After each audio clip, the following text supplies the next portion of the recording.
Welcome to the Computer Chronicles. I'm Stuart Chaffee, and this is Gary Kildall. And Gary, what I've got over here in this little briefcase is an original Apple I computer. Before they thought about cases for computers, this guy put it into his briefcase. This is literally a museum piece, but it's only about 10 years old, and of course it represents state-of-the-art technology at the time for personal computers. Grâce à lui, l'informatique n'est plus un gros mot et tient dans la poche. Avec ses présentations de produits conçus comme des messes, ses spots de pub aux allures de films hollywoodiens, Steve Jobs est devenu la première business pop star. On January 24th, Apple Computer will introduce Macintosh. Comme dans tout beau conte américain, l'histoire de Steve Jobs commence dans un garage. Ici, le 1er avril 1976, à Cupertino, il met au monde Apple.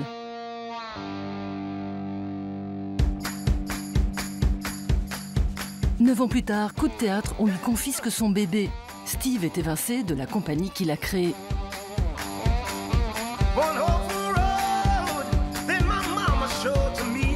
En 97, Steve tient sa revanche, on lui redonne les clés de la boîte. Une vraie résurrection jusqu'à sa mort en 2011. Avec un destin pareil, pas étonnant qu'Hollywood se soit emparé de sa pomme. Après Jobs, sorti il y a 3 ans, le documentaire The Man in the Machine, au cinéma dans quelques jours, revient sur une réussite qui ne manque pas de pépins, avec des archives inédites, comme ce moment avant une interview pour NBC. You need to tell me where the restroom is too, because I'm deathly ill actually and ready to throw up at any moment. So. Yeah, it's right across the hall. Great. I'm not joking. Le 3 février sort un 3e film qui prend à revers le prophète de la Silicon Valley. What do? You're not an engineer. You're not a designer. You can't put a hammer to a nail. I built the circuit board. The graphical interface was stolen. So how come 10 times in a day I read Steve Jobs as a genius? What do you do? Musicians play their instruments. I play the orchestra. Cette fois, le réalisateur Danny Boyle retient de la vie de Steve Jobs 3 moments clés associés à 3 présentations de produits.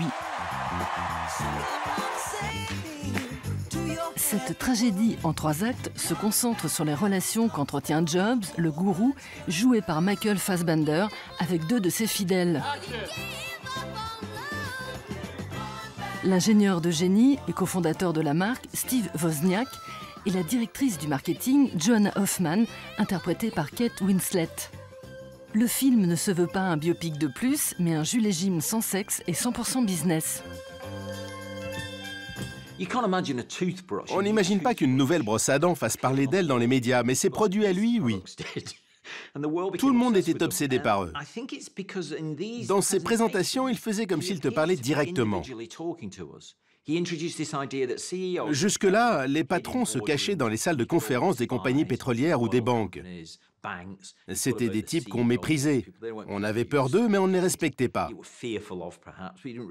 Et là, il y a un mec qui te dit « Tu peux être mon pote. On va rigoler ensemble. Je vais faire des blagues. » Il y a de l'intimité là-dedans, pour un homme qui a tant de problèmes avec l'intimité. Your Apple stock was worth $441 million, while your daughter and her mother are on welfare. She's not my daughter! You must be able to see that she looks like you. J'ai joué une femme dont je n'avais jamais entendu parler, et quasiment personne n'avait entendu parler de Joanna avant la sortie du film. Au travail, elle se comportait comme sa femme. Elle influait beaucoup sur son comportement, elle l'aidait à fonctionner avec les autres jour après jour.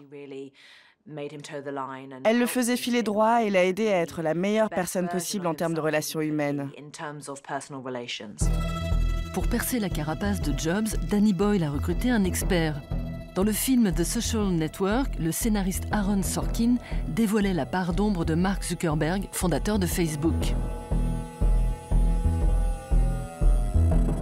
Rebelote dans Steve Jobs, Aaron, le créateur des séries télé The Newsroom et à la Maison-Blanche, aborde le maître du monde informatique sous l'angle d'un personnage solitaire, mégalo, trahi et traître. Être un génie et être un mec sympa sont deux choses opposées.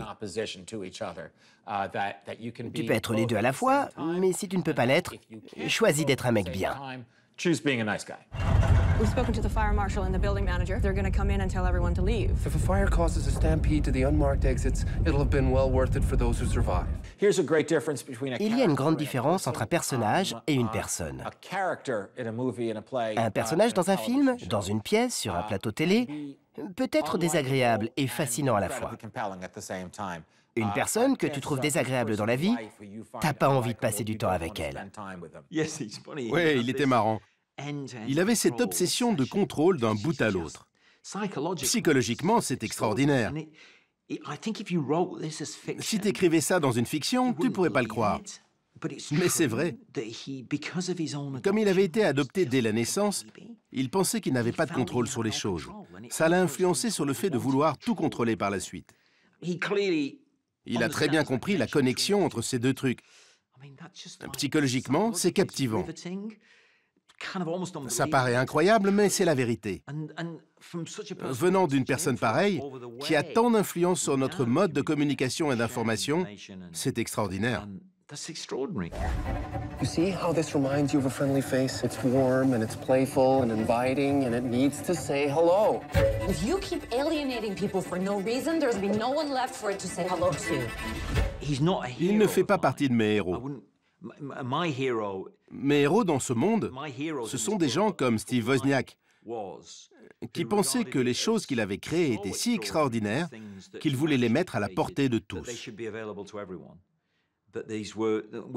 On ne parle pas de trucs un peu malins que tu peux vendre. On parle de quelque chose de fondamental pour le développement humain. Les gens comme ceux de Wikipédia, qui ont créé une université pour le monde entier, qui est disponible gratuitement.